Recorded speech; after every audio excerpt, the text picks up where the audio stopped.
నమస్కారం MM news కి స్వాగతం. ముందుగా హెడ్లైన్స్. 2 జిల్లాల్లో ప్రారంభమైన సుపరిపాలనలో తొలి అడుగు కార్యక్రమం. కూటమి ఏడాది పాలనలో రాష్ట్ర అభివృద్ధి వేగవంతమైందన్న నేతలు. మున్సిపల్ కార్మికుల సమస్యలు పరిష్కరించాలంటూ సిఐటియు వినూత్న నిరసన. న్యాయం చేయకుంటే సమ్మె తప్పదని హెచ్చరిక.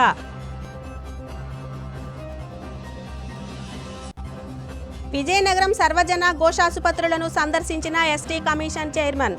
సిబ్బంది కొరతపై ప్రభుత్వానికి నివేదిస్తానని హామీ. విజయనగరం జిల్లా గంట్యాడ మండలం జగ్గాపురం గ్రామంలో సుపరిపాలనలో తొలి అడుగు కార్యక్రమాన్ని మంత్రి కొండపల్లి శ్రీనివాస్ బుధవారం ప్రారంభించారు. గ్రామంలో ఇంటింటికి తిరుగుతూ గత ఏడాది కాలంగా రాష్ట్ర ప్రభుత్వం చేపట్టిన అభివృద్ధి సంక్షేమ కార్యక్రమాలను మంత్రి వివరించారు. ఈ సందర్భంగా ఆయన మాట్లాడుతూ ఏడాది కూటమి ప్రభుత్వ పాలనలో సంక్షేమాన్ని కొనసాగిస్తూ అభివృద్ధికి బాటలు వేశామన్నారు. కూటమి ప్రభుత్వ పాలనపై ప్రజలు సంతృప్తి వ్యక్తం చేస్తున్నట్లు తెలిపారు. తమ ప్రభుత్వంలో ఉత్తరాంధ్ర అభివృద్ధికి చర్యలు చేపడుతున్నట్లు తెలిపారు. భవిష్యత్తులో ఆంధ్రుల ఖ్యాతి ప్రపంచ దేశాలకు తెలిసేలా చంద్రబాబు పనిచేస్తున్నారని స్పష్టం చేశారు. ఈ కార్యక్రమంలో తెలుగుదేశం నాయకులు, కార్యకర్తలు పాల్గొన్నారు.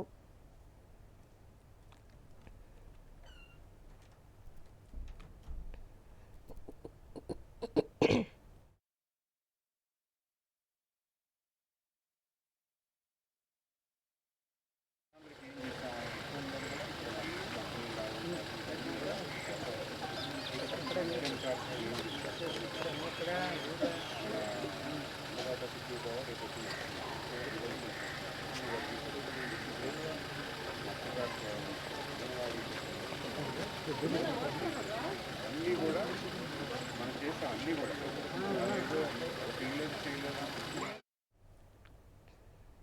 శ్రీకాకుళం జిల్లా జి సిగడం మండలం టంకాల దుగ్గివలస గ్రామంలో విష జ్వరాలు ప్రజలను భయభ్రాంతులకు గురి చేస్తున్నాయి. గత వారం రోజులుగా గ్రామంలో జ్వరాలు విజృంభించడంతో ప్రజలు వణికిపోతున్నారు. దీంతో అప్రమత్తమైన అధికారులు గ్రామంలో క్లోరినేషన్, పారిశుద్ధ్య కార్యక్రమాలు చేపడుతున్నారు. ఇప్పటికే మంచాన పడ్డ రోగులకు వైద్యాధికారులు తనిఖీలు చేసి మందులు పంపిణీ చేస్తున్నారు. గ్రామంలో ఎంపీడీఓ సందర్శించి ప్రజలను వివరాలు అడిగి తెలుసుకున్నారు. ఈ సందర్భంగా ఆయన మాట్లాడుతూ వర్షాకాలం కావడంతో త్రాగునీరు కలుషితమయ్యే ప్రమాదం ఉందని, ప్రజలు సురక్షిత నీటినే త్రాగాలని సూచించారు. పరిసరాలను శుభ్రంగా ఉంచుకోవాలని తెలిపారు.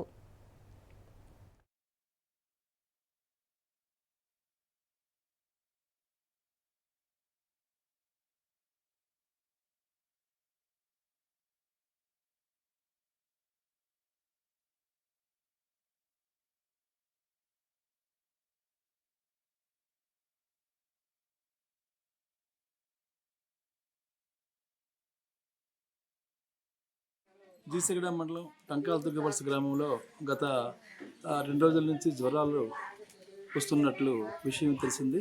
వెంటనే వైద్య శాఖ వారిని, మా సచివాలయ సిబ్బందిని, పంచాయతీ కార్యదర్శి వారందరినీ కూడా అప్రమత్తం చేసి ఇంటింటికి వెళ్ళి సర్వే గావించి మెడికల్ క్యాంపు నిర్వహిస్తున్నాము. డాక్టర్ గారు, పిహెచ్సి డాక్టర్ గారు, వారి సిబ్బంది అంతా కూడా ఇంటింటికి తిరిగి ఎవరికైతే జ్వరాలు వచ్చాయో వారందరినీ కూడా పరిశీలించి అవసరమైన మందులు ఇవన్నీ కూడా ఇస్తున్నారు. గ్రామ పంచాయతీ ద్వారా క్లోరినేషను, అవసరమగు శానిటేషన్ కార్యక్రమాలు, బ్లీచింగ్, స్ప్రేయింగ్ ఇవన్నీ కూడా చేపడుతూ ఉన్నాము. ప్రస్తుతానికైతే పరిస్థితి తీవ్రంగా ఏమీ లేదు. ఒక 10-15 మందికి వరకు జ్వరాలు ఉన్నట్టు గుర్తించాము. వాటికి అవసరమగు వైద్య సహాయం కూడా డాక్టర్ గారు చేయడం జరిగింది. ఇంకా వ్యాధులు కానీ ఇంకా ఇతర ఏమైనా కూడా ముదరకుండా, ఇంకా ఎక్కువ కాకుండా అవసరమగు చర్యలన్నీ కూడా చేపడుతున్నామని తెలియజేస్తూ ఉన్నాం. మున్సిపల్ ఇంజనీరింగ్ కార్మికుల సమస్యలు పరిష్కరించాలని సిఐటియు నాయకుడు జగన్మోహన్ డిమాండ్ చేశారు. బుధవారం సిఐటియు ఆధ్వర్యంలో విజయనగరం జిల్లా కేంద్రంలోని నగరపాలక సంస్థ కార్యాలయం వద్ద మోకాళ్లతో నిల్చొని వినూత్న రీతిలో నిరసన తెలిపారు. ఈ సందర్భంగా జగన్మోహన్ మాట్లాడుతూ రాష్ట్ర వ్యాప్తంగా మున్సిపల్ ఇంజనీరింగ్ కార్మికులు దాదాపు 13,000 మంది ఉన్నారని, నిత్యం ప్రజలకు సేవ చేసే మున్సిపల్ ఇంజనీరింగ్ కార్మికులు జీతాలు పెంచాలని డిమాండ్ చేశారు. కార్మికులకు న్యాయం చేయకుంటే, సంక్షేమ పథకాలు అమలు చేయకుంటే ఆప్కాస్లో ప్రభుత్వ ఉద్యోగులుగా తొలగించాలని చెప్పారు. లేని పక్షంలో నిరవధిక సమ్మె తప్పదని హెచ్చరించారు. ఈ కార్యక్రమంలో సిఐటియు నాయకులు, మున్సిపల్ కార్మికులు పాల్గొన్నారు. తెలుగుదేశం కూటమి ప్రభుత్వం అధికారంలోకి వచ్చి 1 సంవత్సర కాలం పూర్తవుతుంది. ఈ కాలంలోనే రాష్ట్రంలో పనిచేస్తున్నటువంటి 40,000 మంది పారిశుద్ధ్య కార్మికులు, ఇంజనీరింగ్ కార్మికులు తమ సమస్యల్ని పరిష్కారం చేయాలని చెప్పి దశల వారీగా పోరాడుతున్నారు. ముఖ్యంగా గత ప్రభుత్వం ఆప్కాస్లో చేర్చేటప్పుడు వీళ్ళని ఎంప్లాయ్ అని నమోదు చేశారు. దానివల్ల వీళ్ళకి వచ్చేదేమో 15,000. ఎంప్లాయ్ నమోదు కావడంతో ఈరోజు ఎటువంటి సంక్షేమ పథకం కూడా వీరికి అమలు కావడం లేదు. కనీసం రేషన్ కార్డు కూడా ఈరోజు నమోదు చేసుకోవడానికి వీలు లేకుండా పోయింది. కాబట్టి మేము అధికారంలోకి వస్తే ఎంప్లాయ్ అనే పదాన్ని తొలగిస్తాము, అందరికీ సంక్షేమ పథకాలు అమలు చేస్తామని చెప్పారు. పారిశుద్ధ్య కార్మికులకు ఒక అడుగు ముందుకేసి జీవో నెంబర్ 26 ఇచ్చి వాళ్ళందరికీ సంక్షేమ పథకాలు అమలు చేస్తామని చెప్పేసి ప్రభుత్వం ప్రకటించింది. కానీ నిన్న ప్రకటించినటువంటి తల్లికి వందనం చాలామంది పారిశుద్ధ్య కార్మికుల పిల్లలకి రాలేదు.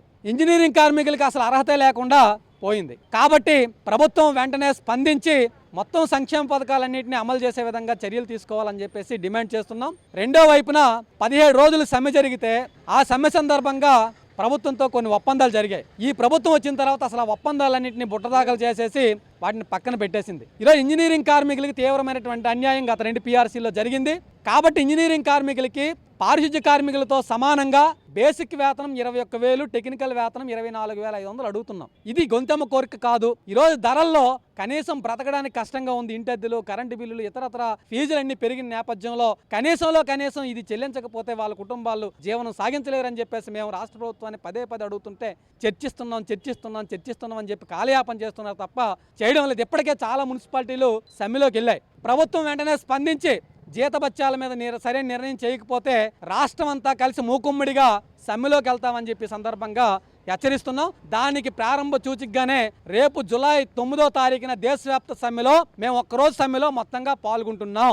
అప్పటికి ప్రభుత్వం సానుకూలంగా స్పందిస్తే సరే, లేకపోతే జూలై 9 తర్వాత మేము మొత్తం ఇంజనీరింగ్ కార్మికులు, పారిశుద్ధ్య కార్మికులు కలిసి సమ్మెలోకి వెళ్ళబోతున్నాం. ప్రజలకు జరిగే అసౌకర్యానికి అది త్రాగునీరు కావచ్చు, పారిశుద్ధ్యం కావచ్చు, స్ట్రీట్ లైట్ కావచ్చు, ఏదైనా ప్రభుత్వమే బాధ్యత, అధికార యంత్రాంగం బాధ్యత, పాలకవర్గం బాధ్యత వహించాల్సి వస్తుందని చెప్పి ఈ సందర్భంగా ప్రభుత్వానికి హెచ్చరిస్తూ ఈరోజు రాష్ట్ర వ్యాప్తంగా వినూత్నమైనటువంటి పద్ధతుల్లో నిరసన కార్యక్రమాలు పిలిపించారు. అందులో భాగంగా నగర కార్పొరేషన్ కార్యాలయం వద్ద మోకాళ్ళపై నిల్చుని మా యొక్క నిరసనని తెలియజేస్తాం.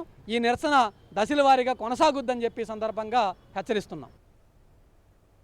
విజయనగరం జిల్లా గంట్యాడ మండల పరిసర ప్రాంతాల్లో షూటింగ్ పూర్తి చేసుకున్న శ్రీ దుర్గా క్రియేషన్స్ పతాకంపై నిర్మించిన ఆలయం సినిమా కొటారుబిల్లి టీటీడీ కళ్యాణ మండపంలో LED స్క్రీన్పై ఫ్రీ రిలీజ్ కార్యక్రమం నిర్వహించారు. ఈ సందర్భంగా డైరెక్టర్, నిర్మాత తెలుగు దుర్గారావు మాట్లాడుతూ సనాతన సాంప్రదాయాలు, ఆలయాల పరిరక్షణకు అద్దం పట్టే విధంగా సినిమాను నిర్మించి విడుదల చేసినట్లు తెలిపారు. ఈ చిత్రంలో నటించిన నటీనటులు అద్భుతంగా నటించారన్నారు. ఆలయం సినిమా OTTలలోనూ, యూట్యూబ్లోనూ అందుబాటులో ఉంటుందని, ప్రజలు సినిమాను చూసి ఆదరించాలని కోరారు.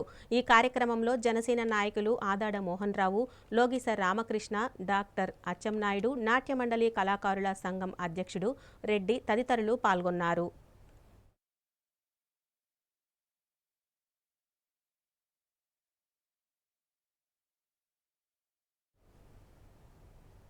విజయనగరం జిల్లా కేంద్రంలోని తోమాల మందిరంలో వేంచేసి ఉన్న శ్రీ జగన్నాథ రథయాత్ర ఉత్సవాలు వైభవంగా కొనసాగుతున్నాయి. ఉత్సవాల్లో భాగంగా 6వ రోజున శ్రీ బలభద్ర, సుభద్ర సమేత జగన్నాథుని ఉత్సవ మూర్తులను విశేషంగా అలంకరించి ఊరేగించారు. ఈ సందర్భంగా వందలాది సంఖ్యలో భక్తులు స్వామివారిని దర్శించుకొని మొక్కులు చెల్లించుకున్నారు. విష్ణు సహస్రనామ పారాయణం, జగన్నాథ స్వామివారి చరిత్ర, గోవిందనామస్మరణ కార్యక్రమాలు అత్యంత భక్తి శ్రద్ధలతో నిర్వహించారు. వివిధ సాంస్కృతిక కార్యక్రమాలు అలరించారు. జూలై 5 శనివారం మారు రథయాత్ర నిర్వహించబడుతుందని నిర్వాహకులు తెలిపారు. ఈ కార్యక్రమంలో భక్తులు అధిక సంఖ్యలో పాల్గొన్నారు.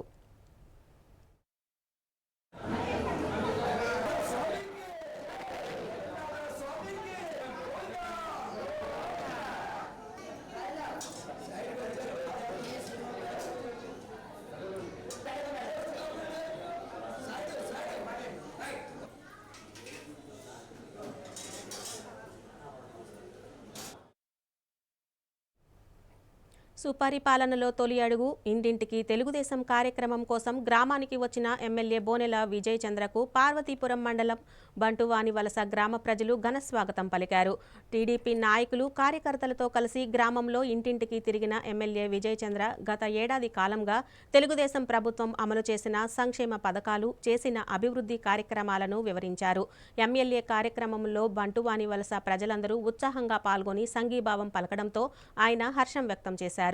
అనంతరం ఎమ్మెల్యే మీడియాతో మాట్లాడుతూ ఎన్డీఏ కూటమి ఏడాది పాలన గతంలో ఎన్నడూ లేని విధంగా అత్యంత గొప్పగా సాగిందని పేర్కొన్నారు.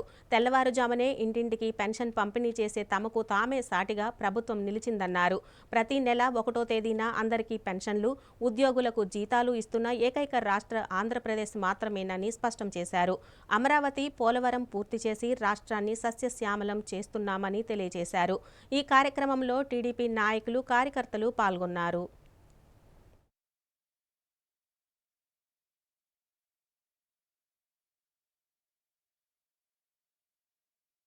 కూటమి ప్రభుత్వం ఏర్పడిన తర్వాత సంవత్సరం అయిన తర్వాత సుపరిపాలనలో తొలి అడుగు మేము ఏమైతే సూపర్ 6 హామీలు ఇచ్చున్నామో హామీలు ఒక్కొక్కటిగా నెరవేరుస్తూ ప్రతి ఇంటికి వెళ్తూ ప్రభుత్వ పాలన ఎలాగుంది, ప్రభుత్వ పాలన ఇంకేమైనా మేమేమైనా మార్చాల్సిన అవసరం ఉంటుందా, మీకు ఇంకా కొత్తగా ఏం కావాలనేది అంటే ప్రజల్ని అడగడం అనేది నాకు తెలిసి ఇదే మొదటిసారి.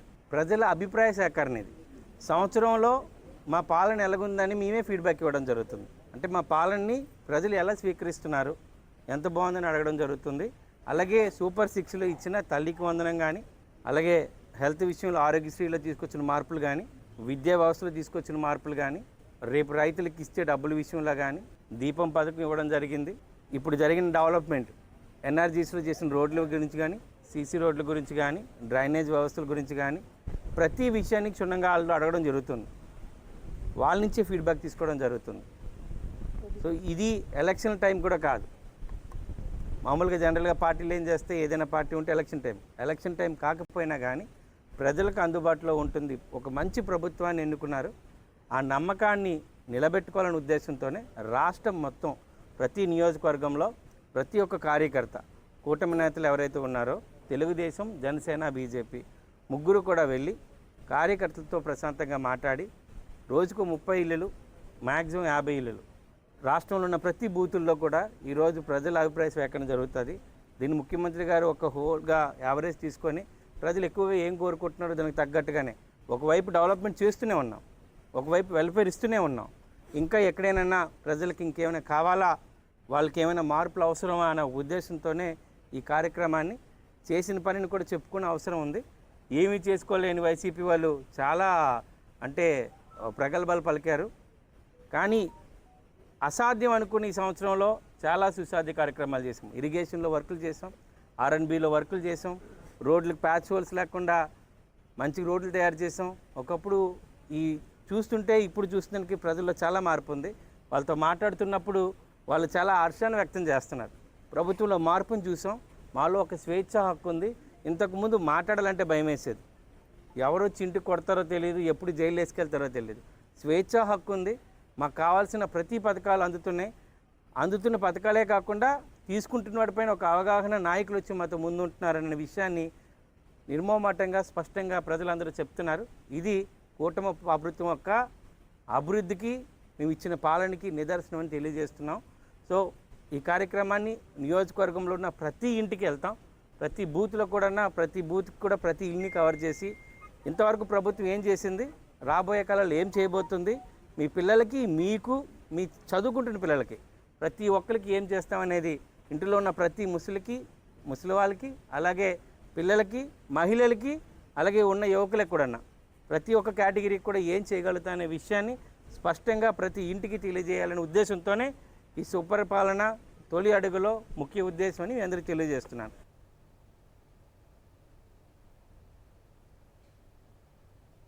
ఇప్పుడు కాసేపు విరామం.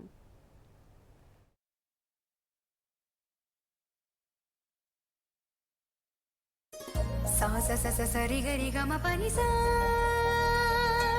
నిరిస నిరిస నిరిస నీద మాగరి సరి గమ అమ్మాయికి తన సొగసే ఆనందం మన మనసే దోచేనే తన అందం అందానికి ప్రతిరూపం ఆభరణం ఆభరణం అసలు రూపం Govinda jewelleries Govinda jewelleries Govinda jewelleries Govinda jewelleries సాంప్రదాయ స్వర్ణాభరణాలకు పుట్టినిల్లు మా Govinda jewelleries Govinda jewelleries MG road Vizianagaram. అందమంటేనే ఆడవాళ్ళు, మరి మన ఆడవాళ్ళకి మరింత అందం చేకూర్చేది బంగారం. బంగారం కొనడం సులభమే, కానీ నాణ్యమైన బంగారం కొనడం అంత ఈజీ కాదు. సంప్రదాయమైన కలెక్షన్స్, నాణ్యమైన ఆభరణాలు, సామాన్యుడికి కూడా అందుబాటైన ధరలు, నమ్మకమైన పేరు, అది మన ధనలక్ష్మి జ్యువెలర్స్. మా బామ్మ ఎప్పుడు చెప్పేది, ఒక్కసారి ధనలక్ష్మి జ్యువెలర్స్ లో బంగారం కొంటే మళ్ళీ మళ్ళీ కొంటూ ఉంటామని. ధనలక్ష్మి జ్యువెలర్స్, డాబా తోట, MG road, Vizianagaram. Welcome back. Vizianagaram జిల్లా కేంద్రంలోని లంకాపట్నం 19వ డివిజన్లో మిమ్స్ ఆసుపత్రి ఆధ్వర్యంలో బుధవారం ఉచిత వైద్య శిబిరం నిర్వహించారు. ఈ మేరకు డివిజన్లో గల నిరుపేదలకు ఉచిత వైద్య పరీక్షలు నిర్వహించి మందులు పంపిణీ చేశారు. అంతేకాకుండా శస్త్రచికిత్స అవసరమైన వారికి ఆరోగ్యశ్రీ ద్వారా మిమ్స్ ఆసుపత్రిలో చికిత్స చేసేందుకు ముందుకు వచ్చారు. ఈ సందర్భంగా అర్జీ శివప్రసాద్ మాట్లాడుతూ పట్టణంలో అత్యంత నిరుపేదలు నివసిస్తున్న లంకాపట్నంలో స్థానిక కార్పొరేటర్ చొరవతో ఉచిత వైద్య శిబిరం నిర్వహించామని తెలిపారు. అందులో భాగంగా అన్ని రకాల శారీరక రుగ్మతలకు వైద్య నిపుణులు పరీక్షలు చేసి వైద్యాన్ని అందించారన్నారు. ఈ శిబిరంలో రోగులకు చక్కటి వైద్య చికిత్సలతో పాటు ఆరోగ్యాన్ని కాపాడుకోవడంలో పాటించాల్సిన పద్ధతులను తెలియచెప్పారన్నారు. ఉచిత వైద్య చికిత్సలు చేసి మందులను కూడా ఉచితంగా అందజేశారని తెలిపారు. ఇటువంటి ఉచిత వైద్య శిబిరాలను పేద ప్రజలు సద్వినియోగం చేసుకుని చక్కటి ఆరోగ్యాన్ని పొందాలని కోరారు. ఈ కార్యక్రమంలో మిమ్స్ ఆసుపత్రి వైద్యులు, సిబ్బంది, నిర్వాహకులు పాల్గొన్నారు. ఈరోజు 19వ డివిజన్ లంకాపట్నం సబరీ కళ్యాణ మండపంలో మిమ్స్ హాస్పిటల్ వారి సౌజన్యంతో ఈరోజు ఉచిత వైద్య శిబిరం ఏర్పాటు చేయడం గట్రా జరిగింది. మరి ఉచిత వైద్య శిబిరానికి చర్మ వ్యాధుల కోసం, డెంటల్, చెవి, ముక్కు, గొంతు కోసం స్త్రీల వైద్య నిపుణులు, అలాగే చంటి పిల్లల కోసం, అలాగే డెంటల్ కూడా, అలాగే ఆర్థోపెడిక్, మరి అనేక సమస్యల కోసం డాక్టర్లు వచ్చి ఉచితంగా వైద్యం చేస్తున్నారు. మిమ్స్ నుండి ప్రత్యేకించి డాక్టర్లు వచ్చారు. ఈ రోజున విజయనగరం లంకాపట్నంలో ఉన్నటువంటి ప్రజలు అనేక సమస్యలతో బాధపడుతున్నారని చెప్పి మేము యాజమాన్యంతో మాట్లాడాం. ఈ స్థానిక కార్పొరేటర్ ఆయన సతీమణి పొట్నూరు పద్మ గారు, అలాగే బొబ్బిలి పోలమామ కమిటీ వారు వెళ్ళి ఆ కమిటీతో మాట్లాడినంటే ఫ్రీ సర్వీస్ చేయడానికి వచ్చారు. చాలామందికి సర్వీస్ ఇస్తున్నారు. చాలా సంతోషం. ఎందుకంటే ఈ నిరుపేదలైనటువంటి ఈ లంకాపట్నం ప్రజలు కార్పొరేట్ వైద్యంకి వెళ్తే వేల సంఖ్యలో ఖర్చులు అవుతున్నాయి. కానీ ఈ లంకాపట్నం ప్రజలకి మరి దృష్టిలో పెట్టుకుని డాక్టర్లు ఉచితంగా సర్వీస్ చేయడానికి వచ్చారు. మరి లంకాపట్నం తరఫున ప్రత్యేకమైనటువంటి ధన్యవాదాలు తెలియజేసుకుంటున్నాం. విజయనగరం జిల్లా గంట్యాడ మండలం తాటిపూడి రిజర్వాయర్ నీటిని బుధవారం మంత్రి కొండపల్లి శ్రీనివాస్ విడుదల చేశారు. ఈ సందర్భంగా ఆయన మాట్లాడుతూ ఖరీఫ్ సీజన్లో రైతులు వ్యవసాయం చేసేందుకు ఈ నీరు ఎంతగానో ఉపయోగపడుతుందన్నారు. గంట్యాడ, జామి, ఎస్కోట మండలాల్లో 15,363 ఎకరాలకు ఈ జలాశయం ద్వారా సాగునీరు అందుతోందని తెలిపారు. ఈ కార్యక్రమంలో ఏఎంసీ చైర్మన్ పివివి గోపాలరాజు, మాజీ ఎంపీపీ కొండపల్లి కొండలరావు, గంట్యాడ మండల పార్టీ అధ్యక్షులు కొండపల్లి భాస్కర్ నాయుడు తదితరులు పాల్గొన్నారు.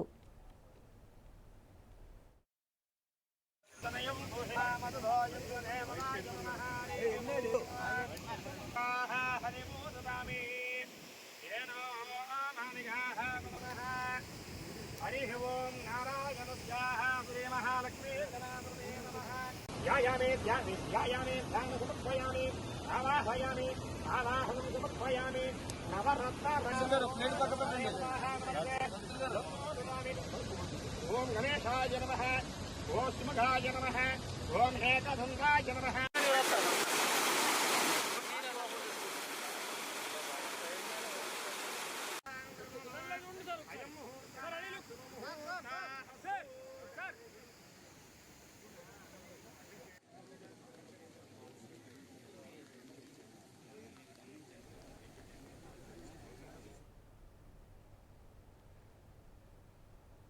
ప్రభుత్వ సర్వజన ఆసుపత్రి ఘోషాసుపత్రులలో ST commission chairman doctor డివిజి Shankarrao బుధవారం తనిఖీలు నిర్వహించారు.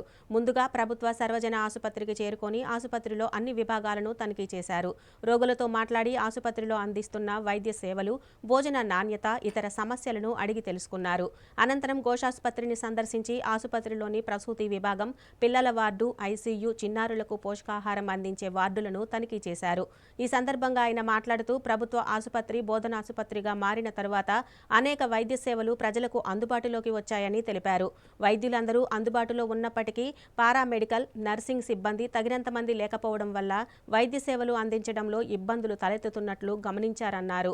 ముఖ్యంగా గిరిజన ప్రాంతాల నుంచి వచ్చే రోగులకు సత్వరమే వైద్య సేవలు అందించేందుకు సిబ్బంది కొరత గురించి, అదేవిధంగా ఎస్టీ సెల్ ఏర్పాటు చేయవలసిందిగా జిల్లా కలెక్టర్ను కోరనున్నట్లు తెలిపారు.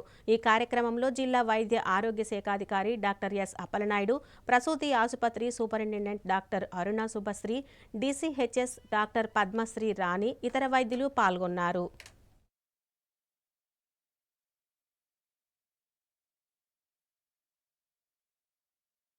విజయనగరం జిల్లాలో అదేవిధంగా విజయనగరంలో చాలా ప్రముఖమైన హాస్పిటల్స్ జీజీహెచ్ను, ఇక్కడ mother and child hospitals visit చేశాను. ఈ విజిట్ చేయడంలో ముఖ్య ఉద్దేశం ఏంటంటే, మన జిల్లాకి మెడికల్ కాలేజీ వచ్చింది. మెడికల్ కాలేజ్ వచ్చాక హాస్పిటల్ అప్గ్రేడ్ అయింది. ఈ పరిస్థితుల్లో పేషెంట్స్కి అందాల్సిన సేవలు ఎలా అందుతున్నాయి, ఎక్కువ మంది పేషెంట్స్ని చూసుకోవడంలో ఇబ్బందులు ఏమున్నాయి, అలాగే పేషెంట్స్ నుండి ఫీడ్బ్యాక్ ఏమైనా ఉంటే వాళ్ళ నుండి తీసుకొని ఈ విషయాల్ని పరిష్కారం దిశగా కృషి చేయడం మెయిన్ ఉద్దేశం. ఇక్కడ శాంక్షన్ పోస్టులు 2 హాస్పిటల్స్లో డాక్టర్స్ పూర్తిగా ఉన్నారు. అయితే పారామెడికల్ స్టాఫ్లో కొంత గ్యాప్ ఉంది. వాళ్ళు కూడా పూర్తి స్థాయిలో వాళ్ళని కూడా సిబ్బంది నియమిస్తే అప్పుడు సేవలు అందుతాయి. ఎందుకంటే హెల్త్ కేర్ అనేది ఒక డాక్టర్ మీదే కాదు, మొత్తం కలిస్తేనే ఆ కేర్ టైంకి ఇవ్వగలరు. ఇక్కడ డాక్టర్స్ ఎంత పనిచేస్తున్నా, ఎంత బాగా పనిచేస్తున్నా, వాళ్ళు పేషెంట్ రావాల్సిన ల్యాబ్ రిపోర్ట్ లేట్ అయినా వాళ్ళ సేవల లోపం ఉంటుంది. అది ఆ ఒక్కరోజుతో ఆగదు. వాళ్ళు మళ్ళీ ఇంటికి వెళ్ళడం కానీ, వాళ్ళు తగ్గడం కానీ పేషెంట్కి అది ఓవర్ బర్డెన్ అవుతుంది. అలాంటివన్నీ పరిష్కరించుకునే దిశగా కృషి చేయాల్సిన అవసరం ఉంది. అంటే డాక్టర్స్ ఎలా శాంక్షన్ పోస్టులు అన్నీ ఉన్నాయో, ఇప్పుడు అవసరాలకు తగ్గట్టు పారామెడికల్ స్టాఫ్, మిగతా సపోర్టింగ్ స్టాఫ్ని పెంచుకోవాల్సిన అవసరం ఉంది. అలాగే ఒకప్పుడు మీద ఇప్పుడు పేషెంట్స్ బాగా పెరిగారు, ఎక్కువ ఉన్నారు. అలాగే ఒకప్పుడైతే కేజీహెచ్కి వెళ్ళాల్సిన పరిస్థితి ఉండేది. ప్రతిదానికి ఏమైనా రిఫరెన్స్ అంటే ఉత్తరాంధ్ర కేజీహెచ్ దిక్కుగా ఉండేది. అయితే ఇప్పుడు విజయనగరం జిల్లాలో ఈ హాస్పిటల్లో సూపర్ స్పెషాలిటీ నుండి అన్ని సూపర్ స్పెషాలిటీస్ కూడా రావడం వల్ల, ఆ సేవలు కూడా ఇక్కడ లభ్యం అవ్వడం వల్ల, ఆధునిక పరికరాలు కూడా ఉండడం వల్ల ఇప్పుడు అందరూ ఇక్కడికి వస్తున్నారు, సేవలు వినియోగించుకుంటున్నారు. ఇందులో భాగంగా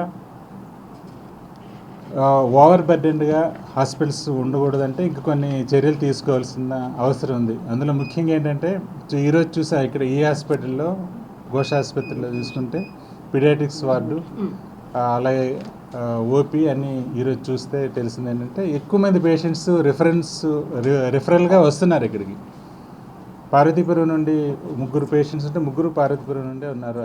ఐసీయూలో ఆ బేబీస్ రికవర్ అవుతున్నారు ఇక్కడ వైద్యశాల నుంచి. అక్కడ సేవలు ఉన్నప్పటికీ ఇక్కడికి వస్తున్నారంటే ఇక్కడ నమ్మకం మీద వస్తున్నారు. అదేవిధంగా ఇక్కడ కూడా ఒత్తిడి పెరుగుతుంది. ఇప్పుడు మొత్తం కలిపి చూస్తే ఒక వెంటిలేటర్ ఉందని తెలుస్తుంది. వెంటిలేటర్స్ పెంచుకోవాల్సిన అవసరం ఉంది. అలాగే అక్కడ నుండి పాడేరు ప్రాంతం నుండి కూడా ఒక పేషెంట్ ఉన్నారు, చూశాను. ఇలాగే ట్రైబల్ ఏరియా నుండి వచ్చిన పేషెంట్స్కి ఇక్కడ కొంత గందరగోళమైన పరిస్థితి లేకుండా, అలాగే డాక్టర్లు కూడా వాళ్ళ మీద దృష్టి పెట్టాలంటే ఒక సమన్వయం చేసే ఒక ట్రైబల్ సెల్ అవసరం. ఇక్కడ ఆ హాస్పిటల్, ఈ హాస్పిటల్ అవసరం. లేకపోతే వీళ్ళు షిఫ్ట్ వారీగానే పనిచేసుకునే అవకాశాలు ఉంటాయి. కాబట్టి ట్రైబల్ సెల్ అనేది ఇక్కడ చాలా అవసరం. గతంలో కమిషన్ ఈ రకమైన ట్రైబల్ సెల్స్ గురించి సిఫార్సు చేస్తే అనకాపల్లి, పార్వతీపురం ఆయా ప్లేస్లో పెట్టారు. ఇక్కడ కూడా అవసరం ఉంది. కాబట్టి రేపు నేను కలెక్టర్ గారితో మాట్లాడతాను. ఇక్కడ ట్రైబల్ సెల్ వెంటనే వస్తేనే వైద్య సేవలు అక్కడ నుండి వచ్చేవారికి వెంటనే అందుతాయి. ఇక్కడ ఒత్తిడి కూడా తగ్గుతుందని నా ఉద్దేశం.